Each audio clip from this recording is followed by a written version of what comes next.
स्वप्न साकारले पहाटे पाहिले नावना त्याला काय नवे वेगळे मांडले सोहळे तुझसाठी हो हो मिळावे तुझे तुला आसही ओठी कोणी कुठे बांधल्या रेशीम गाठी जुळून येते रेशीम गाठी आपल्या रेशीम गाठी जुळून येते रेशीम गाठी रेशीम गाठी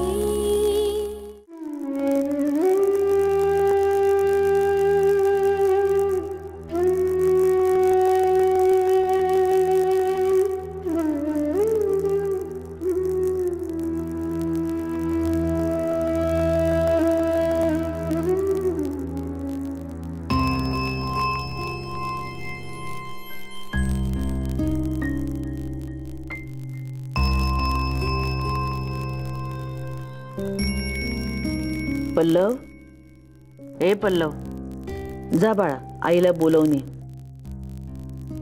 सांग जेवायला बोलवलंय, जा. माई मी जाऊ बोलवायला?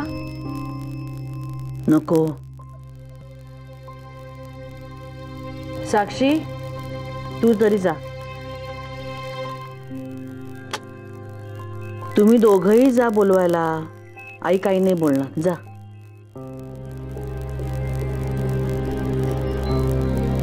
आम्ही दादाला यायला आज उशीर होणार आहे का? हो.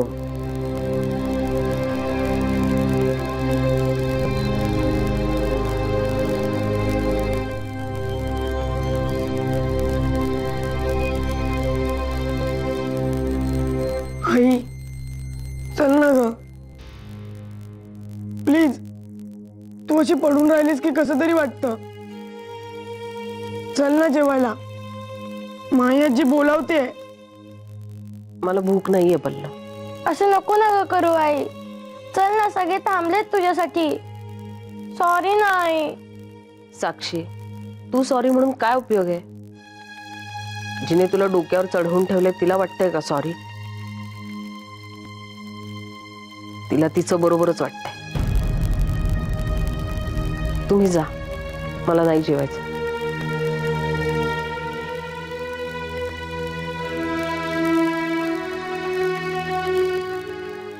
माई आजी आई नाही येते. ती म्हणते की. काय म्हणाली? मी तिला खूप सॉरी म्हणाले तरी ती म्हणते की. ती म्हणते जिला सॉरी म्हणायला हवंय तीच म्हणत नाहीये.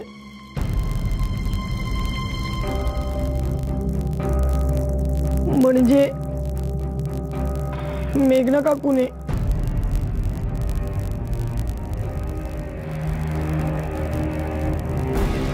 मग बरोबर आहे ना तिचं. मेघनाने सॉरी म्हणायलाच हवंय. अर्चू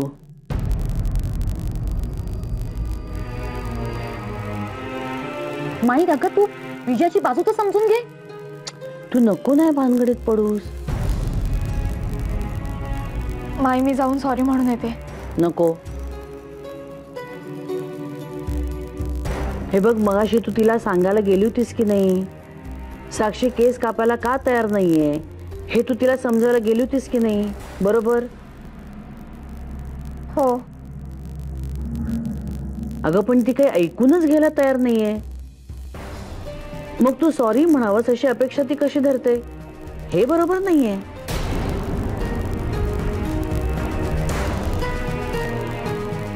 पण माई काय हरकत आहे मी सॉरी म्हटलं तर? त्यानं चुकीचा पायंडा पडेल. पण माई आओ मी लहान आहे त्यांच्याहून. हे बघ प्रश्न लहान आणि मोठ्याचा नाहीये मेघना. सॉरी म्हणणाऱ्याला आणि म्हणवून घेणाऱ्याला या शब्दांचा अर्थ कळला पाहिजे.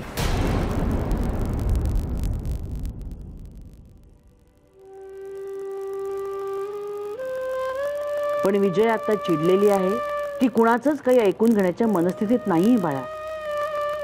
आणि तुझं म्हणणं काय हे ऐकून न घेता कोणी कुणाला सॉरी म्हणायचं हे आपण ठरवणं बरोबर नाहीये बाळा. ती तर काय ऐकूनच घेत नाहीये, डोक्यात राग घालून बसलीये. शांत झाली ना की कळेल तिला.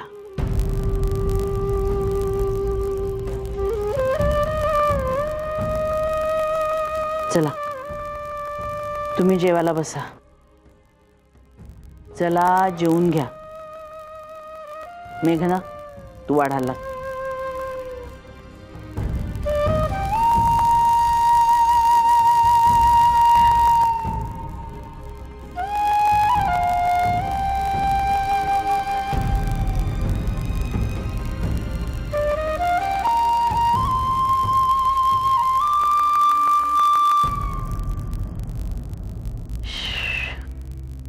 आमचं सगळं आटपलं तरी विजया काय आली नाही हो जेवायला.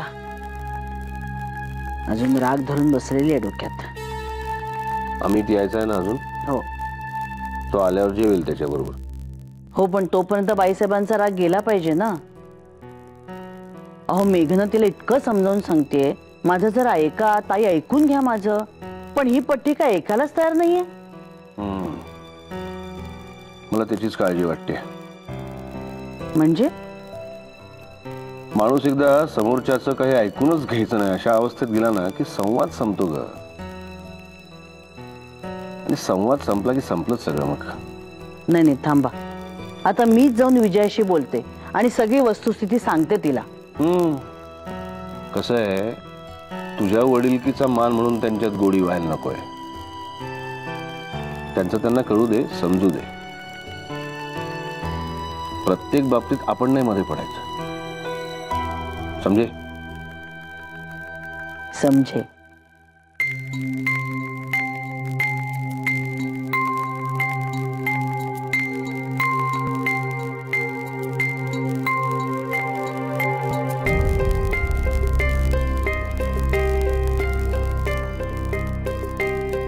आदित्य, काय ग? मी जाते विजय त्यांशी बोलायला. मला अजिबात चैन नाही पडत रे. मला समजते तू डिस्टर्ब आहेस. अगं पण माई जे म्हणाली त्यात तथ्य आहे. तू बोलण्याच्या मनस्थितीत आहेस पण ते ऐकण्याच्या मनस्थितीत नाहीये. आणि अशा सिच्युएशन मध्ये आपण जबरदस्तीने बोलायला गेलो ना तर सगळंच बिघडतं. समोरच्याचा राग आणखीनच वाढतो. तू तू धीर धर थोडा. बरं निदान सॉरी तरी म्हणून येते. अरे मला खरंच नाही चैन पडते रे. त्या तिथे रागावल्यात, त्यांना माझ्यामुळे त्रास होतोय आणि मी असं गप्प बसून राहायचं. नाही नाही नाही नाही. आणि फार फार तर काय होईल, त्या 4 शब्द बोलतील मला. चालेल, माझी काही हरकत नाही. पण मी जाऊन बोलते रे त्यांच्याशी. साक्षी, हे मेघना काकू, आपण उद्या केस कापायला जाऊया. मला चालेल. आणि आईचा राग तरी जाईल.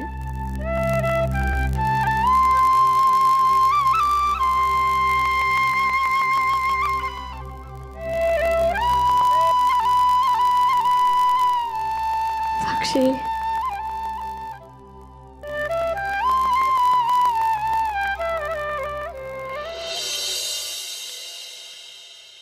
अरे पण एवढं कशाला रडायचं? आम्ही आहोत ना सगळे आईची समजूत घालायला. तेच तर. आणि आता बाबा पण येतील. पण सगळं माझ्यामुळे झालंय ना. आई रागवली आहे, त्यात मेघना काकूला बोलणी खावी लागली. आई जेवली पण नाहीये.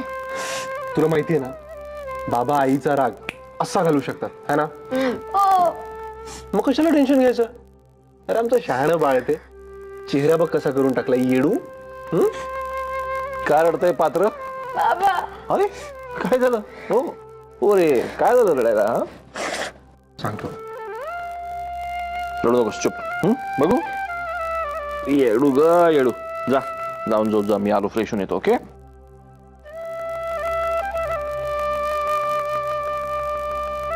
काय झालं रे?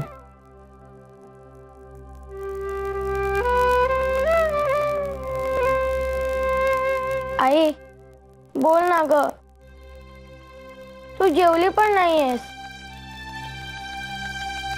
मला भूक नाहीये साक्षी. असं नको ना ग बोलू. मी उद्या जाणार आहे ना केस कापायला. कशाला कशाला उपकार करतेस माझ्यावर? विजय, बाबा बाबा आईला सांगा ना हो. मी तिचं सगळं ऐकेन, उद्या केस पण कापेन, हट्ट नाही करणार. पण तुम्ही तिला जेवायला सांगा ना हो. आणि रागू नको म्हणून पण सांगा. ती माझ्याशी आणि मेघना काकूशी बोलतच नाहीये. मला कसं तरी वाटतंय. सांगतो मी. तुझा झोपात नाही, ती जेवल्याशिवाय मी नाही जाणार. हे बघ, माझंही जेवण व्हायचं की नाही. आम्ही एकत्र बसू. ती जेवल्याशिवाय मी जेवणार नाही. ओके?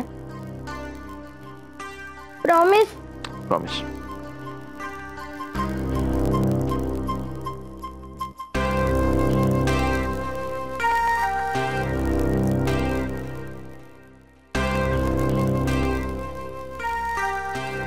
विजय, काय वेडेपणा आहे? मी वेडेपणा करते आम्ही? अरे मला कळतं ना माझ्या मुलीशी कसं वागायला पाहिजे ते. आणि चांगलं मी घेऊन चालले होते तिला हेअर कट करायला साक्षीला, तर ती स्वतःहून म्हणाली किती घेऊन जाईल साक्षीला म्हणून. 4-5 तास फिरवून आणलं, केस कापलेच नाही. आणि मग नंतर येऊन फक्त ताई माझं ऐकून तरी घ्या, ताई माझं ऐकून तरी घ्या. पण तू ऐकून घेतलंस का? मला पण 2 मुलं आहेत आम्ही. मुलांशी कसं वागायचं असतं ना ते कळतं मला.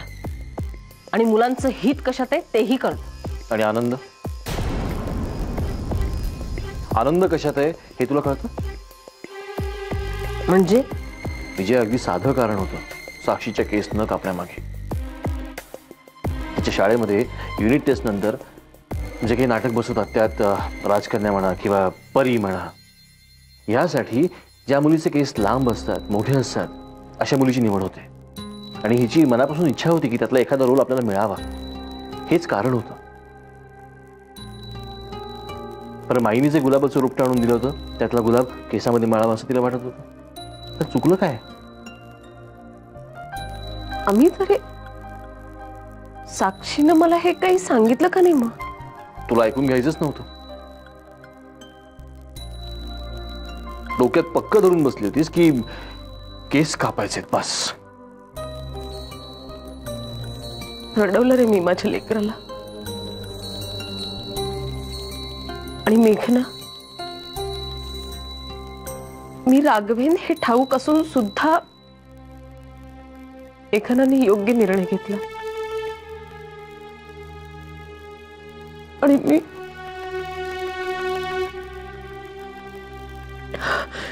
मी मात्र नको नको ते बोलले मेघनाला.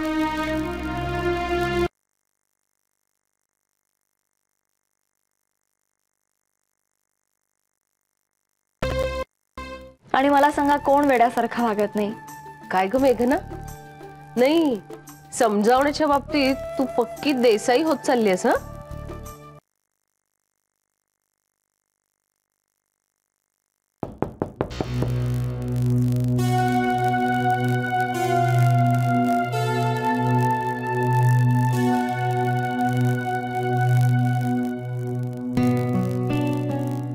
मेघना, आय एम सो सॉरी. तुझ्यावर ना उगाच चिडले मी. म्हणजे बघ ना, तू साक्षीचं मन जपण्याचा प्रयत्न करत होतीस आणि मी मात्र. ताई प्लीज, हो प्लीज, सॉरी नका म्हणू. साक्षी कोणीच नाही का माझी. आणि ताई, कधी कधी ना लहान मुलांना काही गोष्टी आई बाबांपेक्षा काका काकू आत्या मामा अशांबरोबर जास्त कम्फर्टेबली शेअर करता येतात. त्यामुळे आई असूनही साक्षीने मला सांगितलं नाही असं मुळीच वाटून घेऊ नका प्लीज. थँक्स मेघना. नाही ताई, तुमच्या मनातला गैरसमज दूर झाला, त्यात सगळं मिळालं. I am so sorry. ताई, येते. Good night. Good night. Good night.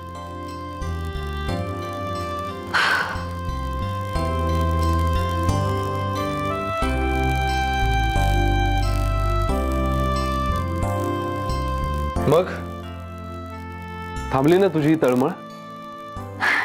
हो, मी म्हणालो होतो ना. नाही नाही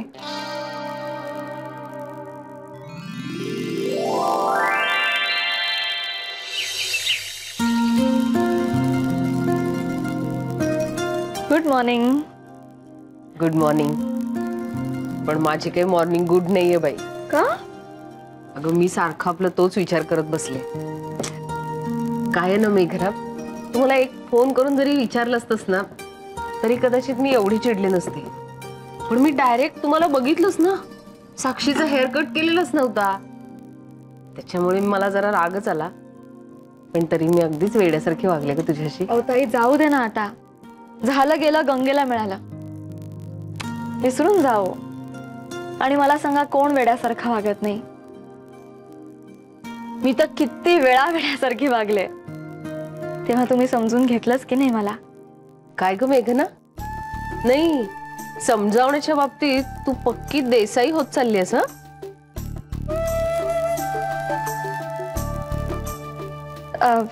ताई, साक्षी ओके ना हो आता? बिचारा माझं लेकरू मला विचारत होती सारखी रात्री, आई मी हेअर कट करते, तू नको ना रागावूस, पण बोल ना माझ्याशी प्लीज.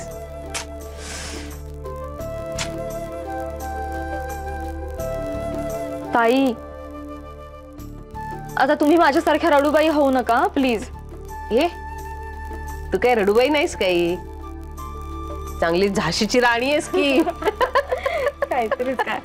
अरे वा, झाली का दिलजमाई जावाजावांची? हो बाई. छान छान. नाही म्हणजे माझंच जरा चुकलं ना. नाही ग विजया, खरं तर चुकलं कुणाचंच नव्हतं. परिस्थिती चुकीची होती बस. आणि त्यावर तू चिडलीस, रागवलीस, अबोला धरलास, एवढंच तुझं चुकलं काय ते. अगं अशा चुका काय वारंवार होणारच आपल्या हातून. माई माई माई काय करताय? अगं माणूसच आपण, चुका होतच राहणार. कोणीच सर्व गुण संपन्न नसतो, कळलं ना? हे चक्र असंच चालू राहणार. कोणीतरी चुकणार, मग कोणीतरी सॉरी म्हणणार, मग कोणीतरी माफ करणार. ह्याच्यातून आपण शिकायचं काय? त्याच्यातून मिळणारं प्रेम शोधायचं आणि ते जपायचं असतं. आपण एकमेकांवरचा विश्वास गमवायचा नसतो. हो माई. मला एक सांगा, खरंच इकडे कोणी सुद्धा आलं नव्हतं? मी इथे असेपर्यंत तरी कोणी आलं नव्हतं. नंतर मी 5-6 दिवस मीना मावशीकडे होते, तेव्हा जर कोणी येऊन गेलं असेल ना तर काही कल्पना नाही.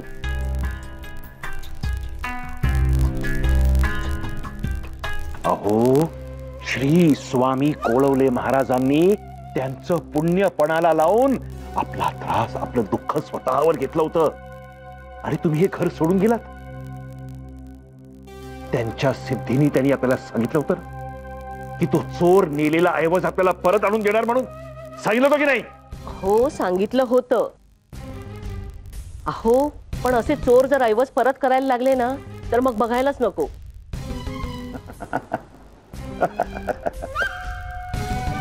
क्षमा करा यांना, क्षमा करा. वर्षानुवर्षे रिकामच आहे. खरंच क्षमा. बघा, केलं क्षमा. तुम्ही काय घेताय? चोराचा सेलफोन. ओम श्री स्वामी कोळवले महाराज प्रसन्न नमो नमः बोला. बाबा. ओम मेघना, अरे तुम्ही? मला वाटलं की. काय वाटलं? काही नाही, काही नाही, काही नाही. कशा आहात तुम्ही? मी खूप छान आहे बाबा. तुम्ही कसे आहात? आणि कधी आलात तुम्ही? मी मस्त आहे, आजच आलो. पण खरंच मला क्षमा करा, म्हणजे ह्यावेळी मी तुमच्या वाढदिवसाला येऊ नाही शकलो. बाबा, क्षमा करा काय म्हणता? पण मी वाट बघत होते. पण मग तुम्ही काळजी करू नका. उद्या किंवा परवा आम्ही नक्की येणार. हा, सकाळीच येतो तुमच्याकडे. तुमच्या आईनाही घेऊन येतो. नाही बाबा, ऍक्च्युली ना उद्या सकाळी आम्ही बाहेर जातोय. संध्याकाळी येतो. नाही नाही नाही, तसं नाही. आम्ही. मेघना, म्हणजे आम्ही तुम्हाला यायला नकोय का? म्हणजे काही संकट किंवा काही त्रास नाही ना? बाबा, आई आई आहे का तिथे? द्या ना जरा तिला. हो हो हो, देतो देतो देतो देतो त्यांना देतो. या, तुमच्याशी बोलायचं. काय संकट आहे काय कळत नाही. मेघना, काही नाही झालंय आई. मग अगं मी त्यांना म्हंटल आम्ही बाहेर जातोय, तर त्यांना वाटलं आम्ही 4 दिवस मुंबई बाहेर जातोय ना. अगो बाई, घरचे सगळे का? नाही, आम्ही दोघंच जातोय. अगं चांगलंच आहे की मग. जा जा, मजा करा. हा काय काय काय मला सांगा ना, काय ते? सांगते. हा मेघना, जमलं तर आम्ही दोघंही येऊन जाऊ. बाय. काय झालं ते मला नीट सांगा ना. सांगते. अहो मेघना आणि आदित्य 4 दिवस बाहेरगावी फिरायला जात आहेत.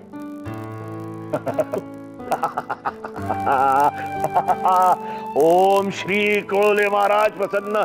नमो नमः, नमो नमः, नमो नमः. पाहिलात त्यांचा रिझल्ट पाहिलात? त्यांनी सांगितलं होतं ना मेघनाला इकडून घरी पाठवा म्हणून. बघा काय रिझल्ट मिळाला तो. ओम श्री स्वामी कोळवले महाराज प्रसन्न. नमो नमः.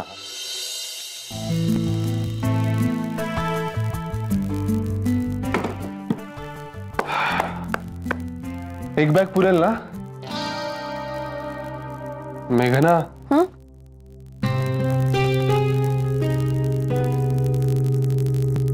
तुला कळलंच नाही का मी काय बोललो ते? काय?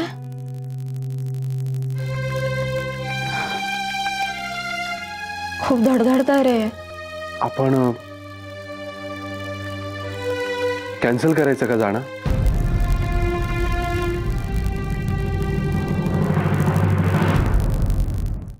मग मिळालं का तुमचं सगळं गेलेलं?